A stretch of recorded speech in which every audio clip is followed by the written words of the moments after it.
What's up, Pirates? Wraith Talks here with Awaken TCG, and today we're going to be going over the PPG's February Treasure Cup. So I tried to get into this, but I was not able to. I woke up at 4:30 in the morning, trying to get in through that wait list, but unfortunately it did not work out.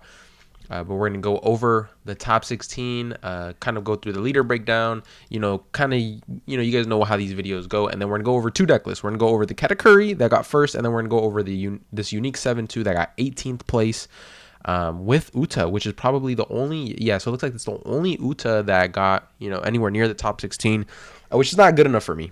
We need this deck getting that top 8 spot for a Shanks, and hopefully I'm in the next two treasure cups and I'm going to be streaming them. Hopefully that can be me.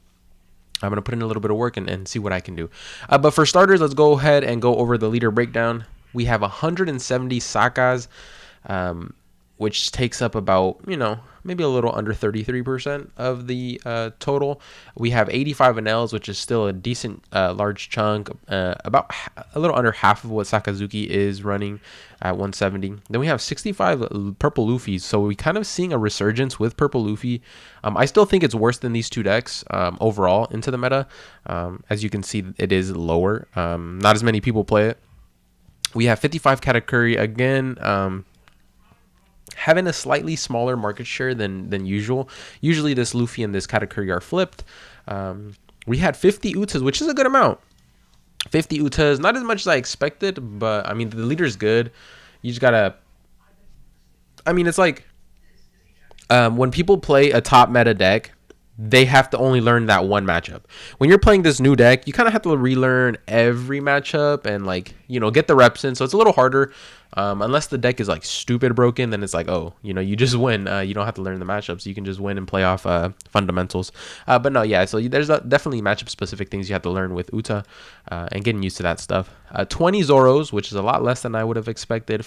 Only 15 RP Luffys, 10 New Gates, and then 42 others. So that is the leader breakdown. Top 16, we had 8 Sakas, which is 50%, which is insane for it not to win. A Katakuri took it.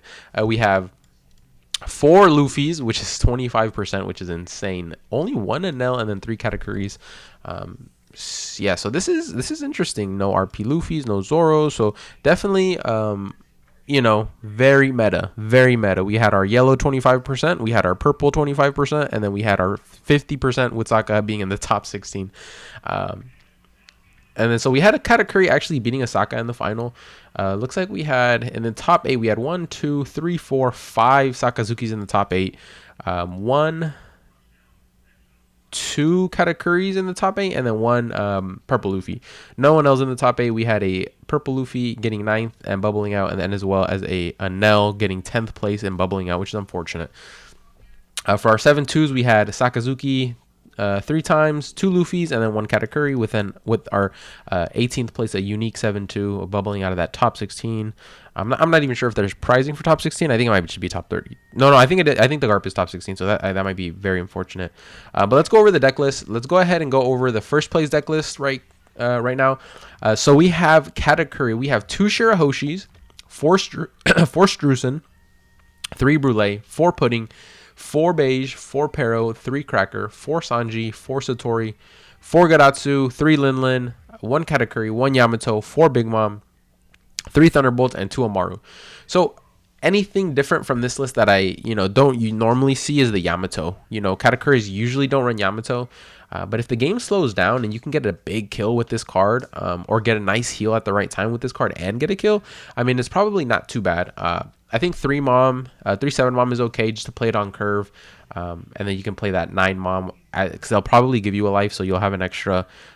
You can be a little more defensive and heal again with the Yamato if it's on curve or KO something. 4 Big Mom, you always have to go 4 Big Mom. The Thunderbolt, you have 5 life, so you have a pretty good chance of getting a Thunderbolt. So the Thunderbolt's not bad, and you can always Thunderbolt at 2 life into Amaru for to go for game. For Gadatsu, it's very good because your opponent, for the most part, is relatively healthy, and you can play this on curve. Since if you go first on 3 Dawn, you just swing 5 and then you play your Pero. So usually they can either block out that 5k swing or they can take, but then they'll still be at 4 or 3 life with them going to 4 Dawn. Even in Sakazuki, maybe you don't swing if you have the Gadatsu in hand. Just force them to play something else, and then you can still play around that. Force Satori, very good trigger body. That is a 2K. We're running 4, 8, 9, 10, 11. We're running 11 triggerable bodies that aren't this 2Ks. So you add that, that's 15. The beige is super defensive 2K. You got your 4 searchers. So a pretty standard list with a couple of tech cards. I like it. It's very aggressive. These crackers probably coming in very clutch. These brulee blockers, being able to play them without trashing a card in hand and telling your opponent, hey, you have to have the answer here and get rid of this or you lose. In certain situations is really good. And then obviously you always want to run a couple Shirahoshi just to cycle your hand. The card is too broken. You get that off trigger and then you Katakuri it back to your life, and it's just you get the perfect hand for the rest of the game. But yeah, standard. I like it. It won first place. It went up against a lot of Sakazukis in the finals, going second. And then UTA here. I don't like this list. For starters, from my testing, this 10 Dofi doesn't perform as well into every other matchup as ACOS Kid. It does good into Sakazuki, don't get me wrong, but I think it doesn't warrant to have this many. I think my current list, I'm not running any. The Frankies could be a good tech. I'm debating the carrots just because they're not filmed. They are 2Ks, which this deck needs a little, but just not being able to, just if you see this and you whiff, it just feels really bad. So I'm running 2 Bardos. This is basically my list, except I go 4 searches. We go the 4 here on the backlight, 3 here on the I'm Invincible. That's all the same.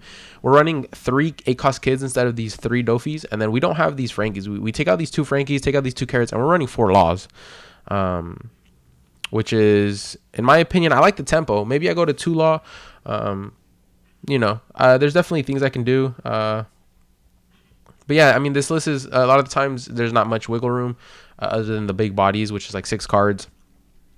But yeah, I like it. Like this here, you're running 4, 5, 6, 7, 8, 9. You're running 9 cards that aren't film, which is pretty good. You want to stay under 10 for sure, or 10 at max. But yeah, you want to be a little under 10. You want to be 8 non-film, 9 non-film is probably where you want to be at for the most part. Because if you whiff your Uta ability, that's what makes this deck so good. Is just that double draw. You draw, you swing 6, you draw again, and it just creates so much resources for you. And tempo is there because of the film package. So you get these tempo plays. If your opponent gets rid of them, like if you're versing a Sakazuki, that's fine. You're drawing what they're getting rid of.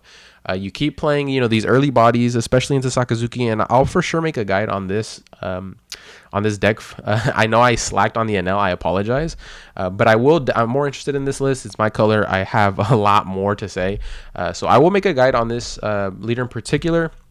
Hopefully, I can get it out by Friday.